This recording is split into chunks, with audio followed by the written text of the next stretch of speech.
Alright, so this is my second video reflection vlog on week 2.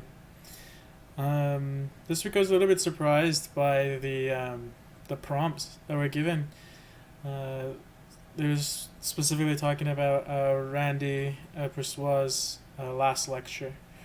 As I read it during the week, I thought of it more as an afterthought, and focused more on the other lessons and steps. But reading the 3 questions given, it's kind of made me understand more how that's kind of what this week is about. Is about achieving one's goals, achieving one's dreams. The first question is, why do you think Randy Persuade was able to achieve so many of his childhood dreams? At the end of the lecture, he actually states that the purpose of the lecture is not how to achieve one's dreams, but how one should lead their lives. He explains that as we lead good lives, that karma would come back to us, and we would achieve those dreams.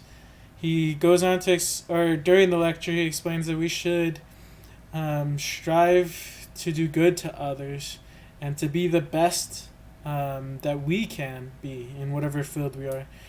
He says that life is too short to live with people who aren't good, who perhaps are negative, or who aren't helping you become better. And I think those principles are true.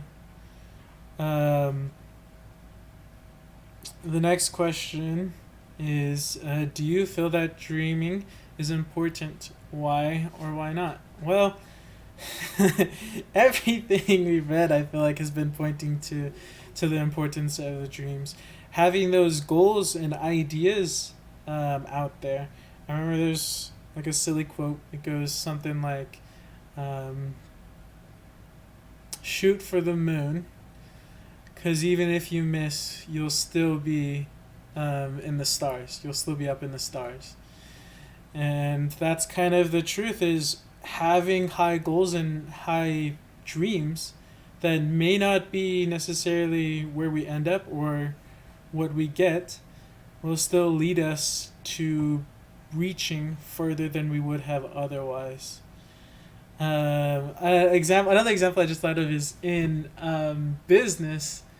My business fundamental class, we're doing a simulation in which we produce, manage, and sell products. We sell sensors. But in there, when you're producing stuff, you always have to set your goal, but then realize that your actual production will be less than that goal. And so if you set your goal higher than what you think you actually want at the end of the day, then it'll be lower than it, and you'll actually get kind of what you wanted. But like in the case of Randy, he got a lot of what he was dreaming for, and he worked for that. The next question is, what is one of my childhood dreams? And explain why you believe you can or cannot achieve this dream. So this one took me a lot of thought, but I think one of my dreams as a child was to create these stories, these worlds, and have these characters and things interact in these worlds. This dream was something. It was a game I would play with myself in the backyard. I would imagine myself as a fighter, going and exploring and having these adventures. And I always thought it would be so amazing to kind of share these ideas and these stories, or to create these kind of worlds. And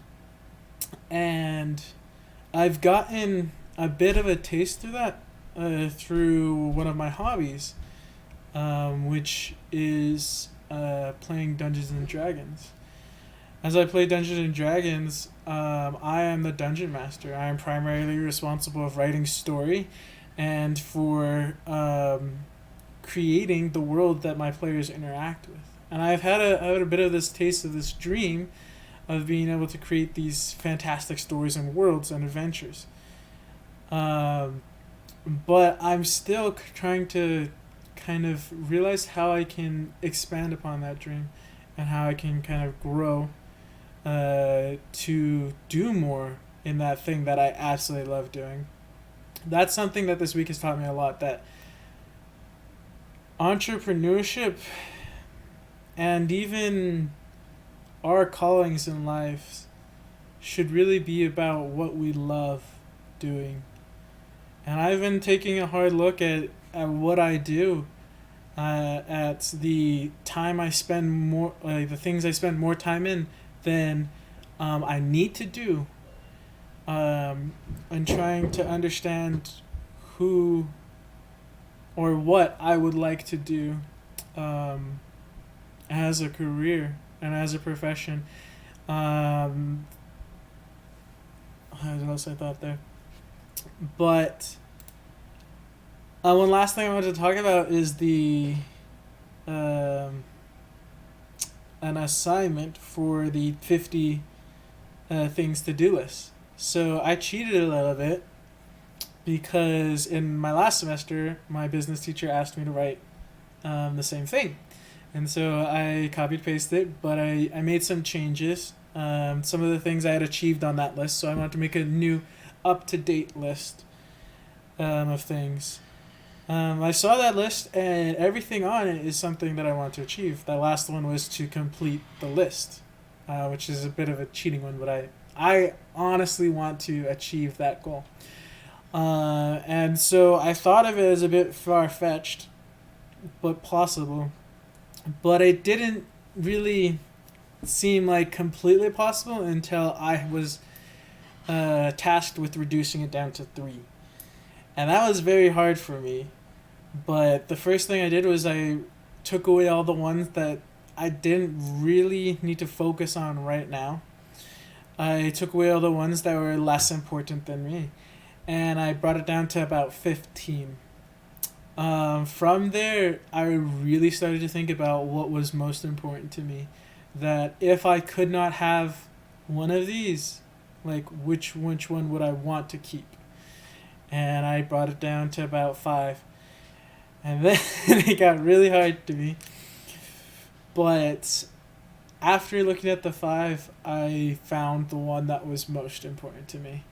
And it has nothing to do with my career. It has nothing to do with kind of skills that I may have or anything else. It really just came down to what my heart longed for, which was to be a father. And that surprised me a little bit. And then the next surprise after that was that I had to be proactive in looking after and achieving that goal. I couldn't just have it as something that in my back burners that will happen when it happens, but I had to strive for it and plan for it. And that's what my goal was in the discussion, is how to achieve my goal of being a father and having children. But I think that's my reflection video for this week. It's been a really good week. It was a little bit more difficult, a lot more work this week, but I really enjoyed it.